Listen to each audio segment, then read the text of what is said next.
Aviso legal: o conteúdo desse vídeo é baseado na análise, interpretação e experiência do meteorologista previsor, com as últimas previsões disponíveis dos modelos de previsão do tempo e clima. Qualquer uso da opinião expressa sobre as previsões do tempo e clima neste vídeo para a tomada de decisão de terceiros exime o meteorologista previsor da responsabilidade sobre a mesma. Analisem e usem as informações com cuidado.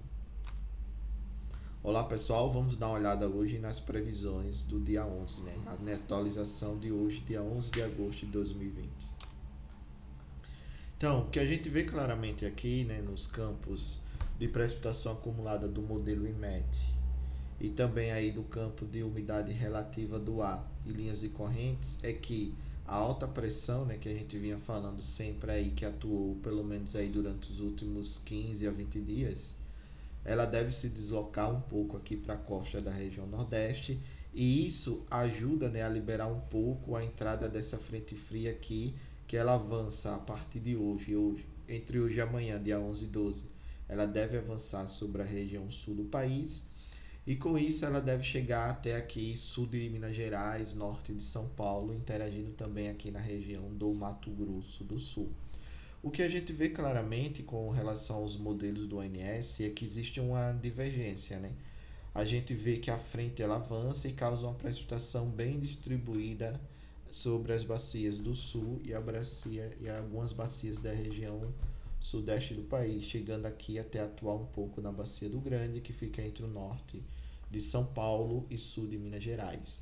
E a gente tem uma chuva bem distribuída, e essa chuva deve sim aí aumentar as vazões ainda na região sul, mas não deve ter uma resposta muito interessante ainda na região sudeste, até porque o armazenamento de água no solo está muito baixo.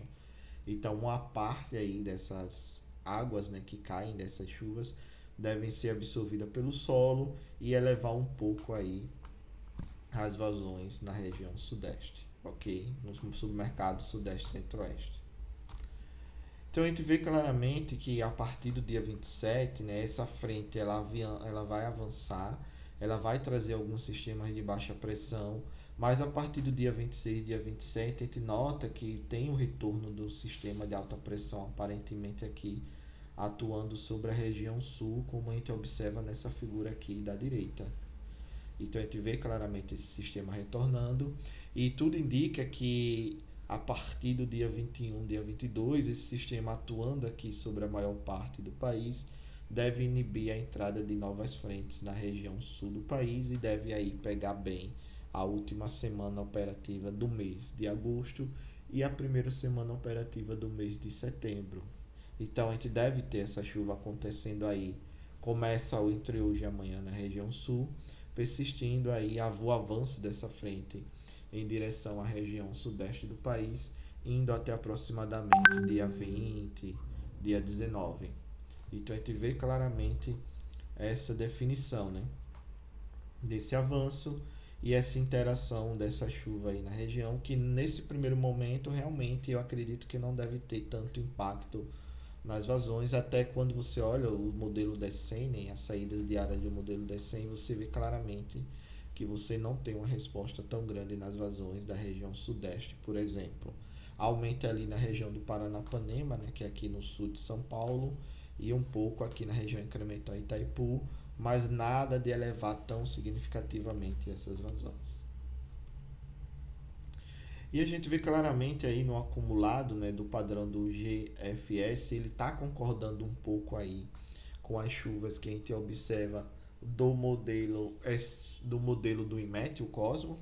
Ela bem distribuída aqui na região centro-sul. Na região centro-sul, essa região que vai desde Mato Grosso do Sul, São Paulo, sul de Minas, até aqui o Rio Grande do Sul. Então essa região aqui, centro-sul, você tem uma chuva bem distribuída. Então ontem a gente viu um acumulado, bem intenso do GFS. Eu estou falando desse modelo, a gente vai ver que do ONS, na verdade, ele mantém esses acumulados, mas aqui na região incremental Itaipu. Mas hoje a gente vê uma chuva mais distribuída aí ao longo desses próximos 15 a 16 dias, como mostra o modelo. E também ele ainda continua mostrando o avanço daquela massa de ar mais quente, atingindo aqui a região do sul e sudeste do Brasil no dia 27, como a gente viu Ontem, né, dia 26, a gente via esse sinal aqui, e essa onda de calor aí pode afetar um pouco a previsão de carga, já que a gente já espera um aumento dessa carga. Aí, quando a gente tem uma anomalia positiva de temperatura nas capitais do Brasil, ok? Outro destaque que eu trago hoje é que dia 11 a gente ainda tem aqui, né, um armazenamento de água do solo bem baixo na região sul. Depois a gente tem a passagem daquela frente, essa frente traz um pouco de chuva e até o dia 14 a gente começa a ter aqui o retorno, né, e o aumento expressivo aqui do armazenamento de água no solo, principalmente aqui na bacia do Uruguai e na bacia do Jacuí, Taquariantes, né, que fica aqui na região mais central do Rio Grande do Sul e mais nordeste aqui do Rio Grande do Sul, seria mais ou menos aqui. Então você tem esse aumento e em consequência disso você tem um aumento claro, né, bem definido aí das vazões na região sul. Tanto que o modelo DECEM, lá, as previsões do Dadivaz, mostra aí praticamente quase que dobrando, né, o aumento da ENA aí nessa região. Ontem ele estava na faixa de 4.000 a previsão e estava indo aí para o dia 16, dia 7, chegando aí até o dia 18, o aumento da ENA no sul para a faixa de 6.000. Ainda é bem abaixo da MLT, né? Que a MLT, se eu não me engano, nessa época do ano é da ordem de 10, 11 mil de ENA. Tem que olhar lá o mapinha, eu não lembro direito, mas se representaria aí os 6.000, algo em torno de 65, 70% da MLT, a região sul do país, mas tem que dar uma conferida. E a gente nota claramente que essa região ainda aqui, que é o metrô Itaipu, a gente não vê tanta melhoria ainda no armazenamento de água, até porque o solo está muito seco e essa maior parte da água ainda deve ser absorvida sobre a região e a gente não deve ter uma resposta tão grande nas vazões, pelo menos na previsão do ONS. Agora, se o observado de chuva vier bem acima do que a previsão está mostrando, a gente deve ter uma resposta a mais aí para o início da quarta semana operativa, ok? Então, as notas, né, dessa apresentação, a gente vê que esse sistema ainda deve atuar, esse sistema de alta pressão, até o dia 14 no país, mas depois ele se desloca aí para a região da costa do Nordeste. A frente ela começa a avançar a partir de hoje, né, 11 de agosto, e empurra alta para a região do Oceano Atlântico. Aí libera a atmosfera sobre a região sul e ela consegue avançar aí até o dia 20 e 21, chegando à região sul aí de Minas Gerais e parte aí da região do São Paulo e Mato Grosso do Sul.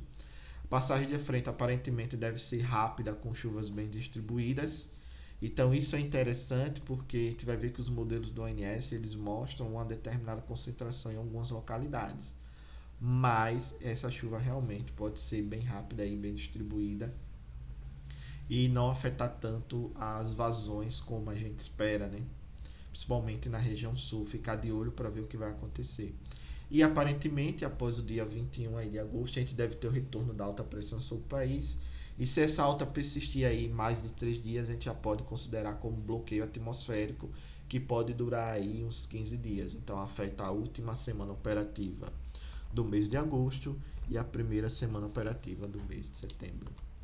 Hoje a gente até o momento não saiu a atualização do modelo ETA, né, que é essa figura central, mas eu mostro aí as atualizações do SMWF e do GEFS, né, são as atualizações que o ONS disponibiliza lá diariamente no site. Então esse acumulado para 10 dias, a gente vê que aquele sinal ainda persiste, né, das chuvas mais concentradas aqui na região do Paraná, Incremental e Itaipu. No sul ele não mostra tanta chuva, né, mostra uma chuva pegando mais a região do Uruguai. Mas aí, para uma consideração, algumas pessoas têm me perguntado, e quando você olha essa figura, ela não tem a remoção de viés. Mas quando você analisa, né, a remoção de viés que está vindo nos modelos do ONS, você considera aí algo entre 60% e 70% aí desse valor. Então, se eu estou considerando aí um acumulado de 10 dias em 100 milímetros, então você retira aí 30%, né? Então você teria aí 70 milímetros, que representaria aí 70% aí do valor que pode ser considerado na remissão de viés. Geralmente, né, a remoção de viés ela tem limites. Ele vai considerar aí metade do valor, que seria o limite mínimo, 50% do que você tem a chuva aí diária, né? Então você teria 50% desse acumulado, que daria aí da ordem de 50 milímetros, por exemplo, aqui, né, nessa região em vermelho, mais ou menos, né? E Sol tem uma estimativa mais ou menos de quanto ficaria. E aí o dobro, né, que seria o 200%, seria pegar esse valor e multiplicar por 2. Então esses seriam os limites que a previsão da remoção de viés trabalha, ok? Mas a gente vê que manteve o padrão de ontem e mesmo assim, quando você olha as previsões que o ONS trabalha, né, no modelo D100, você vê que não tem uma resposta tão grande como se espera para uma chuva desse tipo aí. O que acontece é que o solo está muito seco, então na hora que o modelo faz o balanço hidrológico, né, ele considera a maior parte dessa água sendo retida no solo e virando escoamento base, que seria o escoamento superficial, né, aquela água que fica no solo, que vai para o lençol freático e depois de muito tempo ela vai conseguir aí sair para o rio, mas ela tem aí um escoamento mais suavizado e você não tem aquele pico de vazão ou de ENA aí, como essa representação, por exemplo, na calha de Itaipu, calha principal aí do rio de Itaipu, próximo à usina. Agora no sul, como é mais rochoso, você vê aí uma aparentemente uma resposta maior, porque você vê aí praticamente ainda dobrando ao longo dos dias da próxima semana operativa, ok? Dobrando com relação ao que a gente está hoje, né? Da ordem de 4.000 mais ou menos, ele vai indo para 6, depois para 7, aumenta um pouco. Obrigado, pessoal, pela participação de hoje. Paz e bem.